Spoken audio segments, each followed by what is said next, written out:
¿Y si te dijera que hubo un momento en el que las ciudades estadounidenses estaban diseñadas básicamente igual que las europeas? Hubo una época en la que los autos no dominaban las ciudades, y realmente podías ir caminando a muchos lugares. Pues es cierto, hasta mediados del siglo XX, ciudades como Baltimore, Cleveland, Detroit y muchas más eran conocidas por sus extensos sistemas de tranvías y líneas de ferrocarril. Pero con el paso de las décadas, poco a poco han sido desmantelados o abandonados en nombre de la planificación urbana centrada en el automóvil. También fue una tendencia muy deliberada, una que arrasó prácticamente con todo el país. Pero por otro lado, al observar las ciudades en Europa, se han mantenido relativamente alejadas de este diseño. Entonces, ¿cuándo y cómo salieron mal las cosas en Estados Unidos? Bueno, es difícil precisar el año exacto en que Estados Unidos experimentó este cambio de mentalidad, pero yo lo ubico alrededor de la década de los años 20, como la década que lo cambió todo. Antes de eso, la gente todavía veía las calles como algo que por naturaleza pertenecía a los peatones, así que no había una inclinación natural a ceder ese espacio de ninguna manera a este nuevo modo de transporte. Y a veces incluso, la gente veía los autos como algo maligno. Déjame explicar. En 1917, Detroit tenía 65.000 autos en las calles, lo que resultó en más de 7.000 accidentes y 168 muertes. El 75% de las víctimas eran peatones. En la década de los 20, a nivel nacional, el 60% de las muertes relacionadas con automóviles eran niños menores de 9 años que jugaban en la calle. La causa principal de estas muertes era el exceso de velocidad, y esto hizo que el público viera a los autos como algo maligno. Los fabricantes de autos tenían, en efecto, una pesadilla de relaciones públicas en sus manos. El miedo y odio del público, en última instancia, significaban una amenaza para las ganancias de los fabricantes de autos. Y esto, irónicamente, es lo que empezó a cambiarlo todo. Para asegurar el lugar de su producto en las calles y el dinero de la gente en sus carteras, la industria automotriz comenzó a cambiar la narrativa mediante astutos métodos de propaganda. Todo comenzó en los años 20, cuando a los niños se les enseñaba, a través de programas escolares de seguridad creados por la industria automotriz, que debían detenerse antes de cruzar las calles y dejar pasar a los autos. También se les enseñaba que debían mantenerse fuera de las calles por completo, ya que las calles pertenecían a los autos, no a las personas. Este era un sentimiento nuevo, uno que sería más fácil de inculcar en una nueva generación más joven. También aseguraba un mercado receptivo en el futuro. De esta manera, los niños crecerían con la idea implantada de dónde debían estar los autos en la sociedad. Pero aún así, una generación de adultos seguía sin estar impresionada. De hecho, en Cincinnati, en 1923, una campaña de referéndum reunió más de 7.000 firmas en apoyo a una regla que habría requerido que todos los vehículos en la ciudad tuvieran un regulador de velocidad, limitándolos a 25 millas por hora. La idea era que este concepto eventualmente pudiera aplicarse a todas las ciudades. Es en este punto cuando la industria automotriz se puso, por decirlo de algún modo, a toda marcha. ¿Sabían que los autos simplemente no se venderían tanto si existiera un límite en su velocidad? Con eso en mente, la industria automotriz lanzó una campaña agresiva para asegurarse de que el referéndum no se aprobara, y tuvo éxito. Energizados por esta victoria, los fabricantes de autos, los concesionarios y los entusiastas centraron su atención en lograr que, legalmente, las calles fueran dominio de los autos, no de las personas. Fue una jugada genial de su parte, y una gran y olvidada derrota para todos los demás. Entonces, ¿cómo se orquestó esto? Todo comenzó cabildeando para crear leyes de tránsito que definieran dónde podían caminar los peatones en las calles, cambiando la narrativa de que los autos eran una amenaza y empezando a atribuir las lesiones o las muertes a la responsabilidad individual. Poco después, los grupos de la industria automotriz tomaron el control de una serie de reuniones convocadas por el entonces secretario de Comercio Herbert Hoover para crear una ley modelo de tránsito que pudiera ser utilizada por ciudades de todo el país. Terminaron con una ordenanza municipal modelo de tránsito de 1928, que se basaba en una ley de tránsito de Los Ángeles que implementaba controles muy estrictos para los peatones. Esta ley establecía que los peatones solo podían cruzar en los cruces peatonales y únicamente en ángulos rectos, y básicamente es la norma con la que los estadounidenses siguen viviendo hoy en día. Para legalizar aún más estas leyes, se utilizó una herramienta más poderosa, la invención del delito de cruzar la calle imprudentemente, conocido como jaywalking, y la creación de la vergüenza asociada a ello. Basándose en la idea de que sería más impactante para una persona ser ridiculizada y juzgada por sus semejantes, la industria automotriz comenzó a sembrar la idea de que caminar por donde quisieras en las calles era algo tonto, ilegal y peligroso.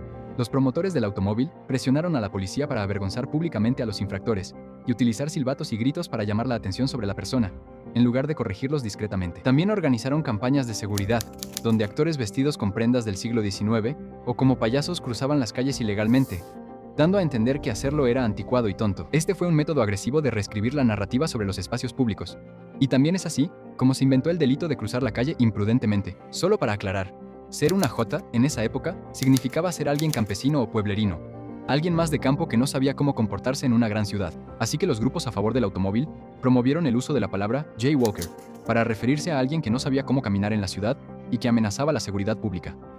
Después vino la manipulación de los medios de comunicación. Comenzó con el control de las noticias sobre accidentes automovilísticos. La Cámara Nacional de Comercio Automotriz, un grupo de la industria, estableció un servicio gratuito para los periódicos llamado la Oficina Nacional de Datos sobre Accidentes. Los reporteros podían enviar los detalles básicos de un accidente, y luego recibían un artículo completo listo para imprimirse al día siguiente. Por supuesto, el tono del artículo trasladaba cualquier culpa del conductor de un automóvil al peatón, reescribiendo efectivamente la narrativa que permea la sociedad estadounidense hasta el día de hoy. Para poner todos estos efectos en perspectiva, había 1,5 millones de autos registrados en Estados Unidos en 1920, pero para 1929, ese número superaba los 20 millones, y solo se volvió más grave con el paso del tiempo. A mediados de los años 30, ya había un automóvil registrado por cada 2 hogares en Estados Unidos. Más tarde, los medios de comunicación mejoraron en la promoción de la importancia de los autos e incluso lograron ayudar a cambiar la cultura de todo el país hacia una que enfatizaba el individualismo y la libertad de salir a la carretera. Las compañías automotrices invirtieron fuertemente en campañas publicitarias que presentaban el auto como una herramienta esencial para alcanzar el sueño americano, y usaron una variedad de técnicas para hacer que sus mensajes fueran más atractivos para los consumidores. Un ejemplo exitoso de esto fue la campaña Sí de Estados Unidos in Your Chevrolet, que se llevó a cabo desde 1948 hasta 1961. La campaña presentaba jingles pegadizos, imágenes atractivas de autos y paisajes, y un mensaje que enfatizaba la libertad y la aventura que viajar en auto podía ofrecer, ayudando a reforzar la idea de que los autos eran una parte esencial del estilo de vida estadounidense, animando a la gente a comprar autos y hacer viajes por carretera. Otra forma de propaganda que surgió de esto fue la promoción de la infraestructura para autos, como autopistas y estacionamientos, como símbolos de progreso y modernización. Este mensaje ayudó a crear una narrativa en la que la infraestructura para autos se veía como esencial para el crecimiento y desarrollo económico, y esto llevó a políticas e inversiones que favorecieron el uso del automóvil sobre otros medios de transporte, como el transporte público o caminar, los cuales empezaron a verse como menos deseables. Los medios de comunicación a menudo presentaban los problemas de transporte como cuestiones de congestión y flujo vehicular, en lugar de temas de accesibilidad y equidad. Todo esto llevó a que el Congreso aprobara la Ley Federal de Carreteras en 1956, la cual proporcionó fondos para la construcción de una red nacional de autopistas. Desde entonces, ha sido un punto sin retorno. Este sistema, 42.500 millas de carreteras principales a lo largo de Estados Unidos, atravesó zonas urbanas, destruyendo por completo vecindarios urbanos y aislando totalmente a otros. Estas áreas aisladas se transformaron en suburbios, y si lo piensas bien, el concepto de un suburbio es algo loco. Son vecindarios completos, a menudo sin muchos servicios a poca distancia a pie, que solo son accesibles en automóvil. Es un cambio bastante grande comparado con los espacios públicos llenos de vida y orientados a la comunidad de los asentamientos humanos tradicionales. Cada vez que había alguna controversia por esto, se creaban nuevos medios para contrarrestarla. Toma como ejemplo lo que pasó en 1961, cuando los autos enfrentaban fuertes críticas porque los planes para el nuevo sistema interestatal amenazaban con destruir o alterar vecindarios en muchas ciudades de Estados Unidos, como la Interestatal 95 en Miami. Lo que resultó fue el famoso programa de televisión, The DuPont Show of the Week, patrocinado por DuPont, que poseía un 23% de las acciones de General Motors, transmitiendo una historia titulada Merrily We Roll Along, The Early Days of the Automobile, sobre la fascinación de Estados Unidos por el automóvil. Y estas cosas parecían funcionar porque trajeron una nueva idea sobre los estadounidenses y los autos. A partir de este momento, realmente nada cambió, y los Estados Unidos que conocemos hoy son resultado de esto. Pero para ser justos, la idea de que Estados Unidos desarrollara sus ciudades de la misma manera que Europa era muy poco realista por muchas razones. Las ciudades europeas son mucho más antiguas que las estadounidenses. No fueron construidas pensando en los autos, así que tienen calles pequeñas y angostas, adecuadas solo para peatones o carretas de un solo caballo. Las ciudades estadounidenses simplemente no tenían la misma infraestructura histórica ni la planificación urbana que muchas ciudades europeas habían desarrollado a lo largo de los siglos. La mayor riqueza personal en Estados Unidos también permitió que los hogares pudieran comprar autos más fácilmente que los europeos, que eran comparativamente más pobres, especialmente en los años inmediatamente posteriores a la Segunda Guerra Mundial. ¿Y quién puede olvidar el hecho de que Estados Unidos es básicamente del mismo tamaño que todo el continente europeo? Con la inmensa extensión del país, era inevitable que los autos se volvieran mucho más importantes ahí que en Europa, porque eran necesarios para moverse.